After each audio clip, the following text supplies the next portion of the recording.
I el Frank deia, bueno, diu, l'art no té per què ser com una moda, que l'estiu és vermella d'aquest any i l'altre any serà blava i l'altre serà grisa.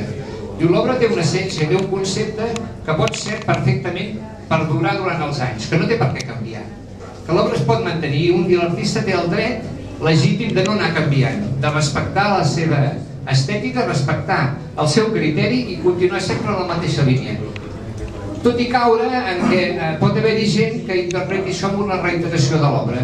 Bueno, per ell no serà una reiteració, reinventarà aquella peça, la interpretarà de nou i això farà que aquella obra seva continuï, aparentment semblant igual, però que en realitat sigui ben diferent.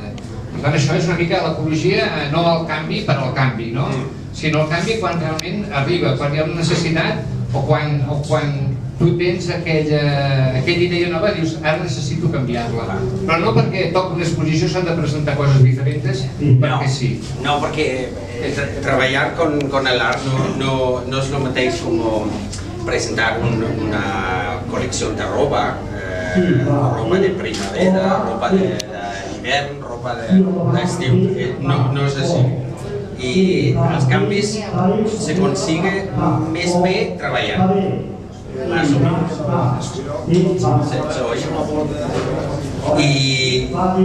Y esto se consigue trabajando mucho, pero sin sentir bueno, todos tenemos una necesidad de cambio, ¿no? Pero lo que no se puede hacer con el arte es presentar colecciones así uno después del otro, como se hace con la ropa, con la electrónica. Es que estamos viviendo en una sociedad que es de cambios constantes, ¿no? Es una necesidad creada falsamente, creo yo. Y cambios sí, pero no así a golpe de martillo. El arte tiene que evolucionar, está evolucionando muchísimo, porque solo hay que pasar por algo o una de las grandes ferias, es que hay una variedad de soportes, de estilos, de todo tipo de obras, y está evolucionando muy rápido. Para algunos de los profesionales que hablan y escriben mucho de esto, va demasiado rápido y queda como el mensaje para muchos demasiado superficial. Pero quizás esto también es un poco como un signo del mundo en que estamos viviendo, porque estamos viviendo en un mundo muy superficial. Y la pregunta que me has hecho antes que era de las líneas rectas, bueno, yo empecé como ilustrador hace muchos años y mi primera época como pintor era figurativo y estaba lleno de curvas, todo. Hojas de árboles, figuras, de todo. Pero yo necesitaba salir un poco del trabajo como ilustrador y la única manera que tenía al final era completamente romper con todo lo que había hecho anteriormente en mi vida. Y entonces yo me tiré por el abstracto, que era un abstracto más suelto de lo que veis aquí. Pero yo creo que las líneas rectas vienen desde muy atrás de un interés que he tenido desde que era muy pequeño por la arquitectura. Y curiosamente muchas veces aquí, me ha pasado un par de veces que ha venido arquitectos aquí que me han preguntado sobre las formas que los encontraban muy arquitectónicos y lo han detectado de enseguida. Y curiosamente muchos clientes que sé que me han comprado obras han sido arquitectos. Y yo creo que viene un poco de lo que pasa en el futuro, no lo sé. A lo mejor empezaré a romper esto en algún momento y apostaré por un estilo mucho más suelto, con líneas que no son rectas y una obra más desordenado. Eso no se sabe nunca. Yo recuerdo las primeras piezas que vimos hace no sé, 98, 99, que ell era com molt més abstracte i molt més suelto y a la vegada molt menos intens, era como mucho más monótono, ¿no? Sí. ¿Recuerdas? Sí. Y luego fuiste definiendo un poco las líneas, y ahora definiendo las líneas, y también han pujant gradualment el to del color. Los rojos que ahora tenemos que son preciosos. Entonces no estás consciente de lo que está pasando. Recuerdo... Es una evolución poco a poco. Sí. Te recuerdo uns colors més suaus, recuerdo colores básicamente más cálidos también, más ocres, más rojos, más suaus, pero no aquest punt de trencar, no aquest punt d'intensitat, ¿no? Y luego has ido cambiando, has incorporado la idea de los planos, esta idea que quizás se ve aquí que es un plano delante, otro detrás, la sombra, la ventana, la idea de que por el hecho de que sea plano, al menos visualmente, no puede ser tridimensional, que es la idea que ella ha incorporado, ¿no? Y luego últimamente, bueno, lo has realmente complementado con este punto de tridimensionalidad, por ejemplo, con esta pieza que tienes aquí, haciendo un hueco, haciendo un agujero, poniendo una fotografía, poniendo o incorporando acero inoxidable, como en este caso, ¿no? O sigui que realment el que està fent ara amb el concepte d'incorporar-hi el metall és només un pas més del que ell ha fet fins ara, que és a través de la finestra, a través de l'ombra, incorporar-hi aquest punt que visualment sí que és tridimensional, tot i que físicament no, perquè és tridimensional. No sé, entenderemos, no sé, me pregunten. Finalment també comentar una mica els volums, és que escultures es poden donar volums, que és la tentació que tenen els artistes, i més en el seu cas, que és una conseqüència de la pròpia estètica de l'obra, no? Agafar i portar un quadre amb un volum, a veure com comuniques, com és...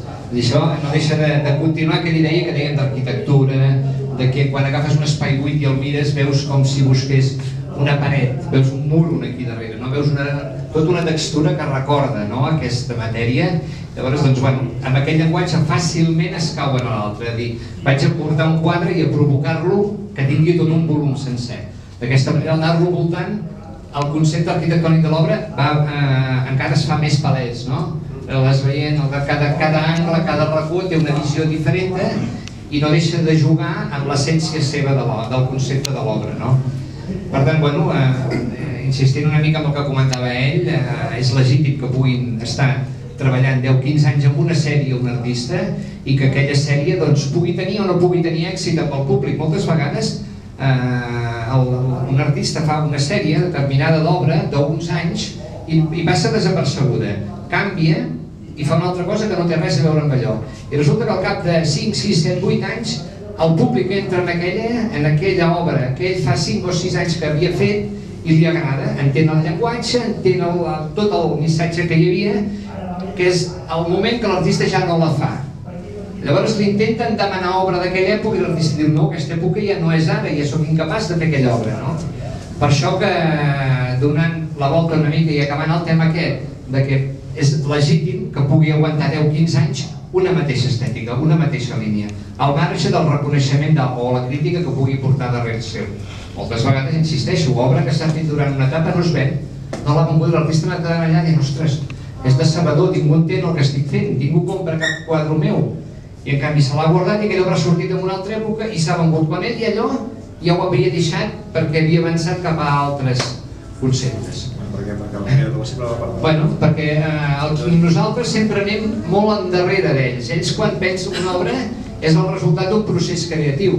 No és posar-se un dia, començar i acabar un quadre, no té res a veure amb això. És el final de tot un procés d'investigació i de composició. I tu quan ve el quadre aquí, tu ja has acabat allò, ja està, ja s'ha acabat aquell quadre, no? Per tant, aquell quadre pot haver començat a inspirar-se 1, 2, 3, 4 anys endarrere. I tu aquell quadre, si no l'entens o no el veus, doncs aquella obra ja està acabada. Per tant, l'artista està allà, tu estàs aquí, i quan l'artista està a l'altre costat, tot just pots arribar a on estava ell fa un temps. Per tant, és perfectament normal que això passi així. Bé, en tot cas, insistim, això és una obra que el temps l'ha legitimat, una obra que avui està, comentava el Carles del Nuevo Estilo, però sovint el trobareu a Interiores, al Casa Viva, aquestes revistes potser més que els fan interioristes, arquitectes, que es mouen més amb aquesta línia. Sovint apareix com qui no volgués posar res, un quadre del Franc amb un racó allà posat, que el veus una punta que surt, mig quadre, un detall senzillament, per l'harmonia que suposa amb els entorns i per aquestes línies rectes que comentàvem com a valor estètic i arquitectònic. Per tant, Frank, aquí està la teva obra, aquí està la teva feina, nosaltres darrere teu, com sempre, intentant seguir-te, entenent aquests forats, aquests materials que has incorporat nou, aquests collages, aquestes fotos a dintre dels espais explicant petites històries més a part del quadre i evidentment admirant la teva obra. Doncs no sé, benvingut i que el públic cada qual disfruti a la seva manera l'obra del Frank Jensen.